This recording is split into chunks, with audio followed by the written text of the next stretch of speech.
တရုတ်နိုင်ငံထံစံစကွဲတင်ပို့ခွင့်မှတ်ပုံတင်လျှောက်ထားလိုတဲ့ကုမ္ပဏီတွေအနေနဲ့စိတ်ဝင်စားမှုအဆိုပြုလွှာ EOI တင်ပြကြဖို့စိုက်ပျိုးရေးမွေးမြူရေးနှင့်ဆည်မြောင်းမှုကြီးဌာနစိုက်ပျိုးရေးဦးစီးဌာနကနိုင်ငံပိုင်သတင်းစာကတဆင့်ဖိတ်ခေါ်ထားပါတယ်မြန်မာနိုင်ငံနဲ့တရုတ်ပြည်သူ့သမ္မတနိုင်ငံနှစ်နိုင်ငံချုပ်ဆိုထားတဲ့အပင်ကျန်းမာရေးဆိုင်ရာလိုအပ်ချက်သဘောတူစာချုပ်အရ Sanitary and Phytosanitary SPS Protocol သတ်မှတ်စည်းကမ်းချက်တွေနဲ့အညီနှစ်စဉ်ပုံမှန်စစ်ဆေးမှတ်ပုံတင်ခြင်းကိုဆောင်ရွက်သွားမှာလည်းဖြစ်ပါတယ်။အရင်ခွင့်ပြုထားတဲ့ကုမ္ပဏီတွေမပါစံစကွဲတင်ပို့ခွင့်မှတ်ပုံတင်လျှောက်ထားလိုတဲ့ကုမ္ပဏီအသစ်တွေအနေနဲ့စိတ်ဝင်စားမှုအဆိုပြုလွှာတွေကိုစိုက်ပျိုးရေးမွေးမြူရေးနဲ့ဆည်မြောင်းမှုကြီးဌာနစိုက်ပျိုးရေးဦးစီးဌာနနဲ့တရုတ်နိုင်ငံသို့စံစကွဲတင်ပို့နိုင်ရေးနည်းပညာရပ်များဆိုင်ရာလုပ်ငန်းအဖွဲ့ Technical Working Group မြန်မာနိုင်ငံစံစပါအသင်းချုပ်မှာ1 hard copy 2 soft copy Word file တွေနဲ့ဇွန်လ30ရက်နေ့နောက်ဆုံးထားပြီးအဆိုပြုလွှာတင်ပြရှောင်ထားနိုင်တယ်လို့သိရပါတယ်။မြန်မာနိုင်ငံစံစပါအသင်းချုပ်အနေနဲ့2025-2026ဘဏ္ဍာနှစ်မှာ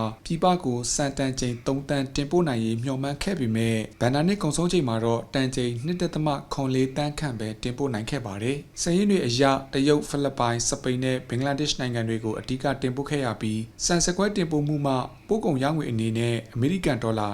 861တန်းကျော်ရရှိခဲ့ကြောင်းပါခင်ဗျာ။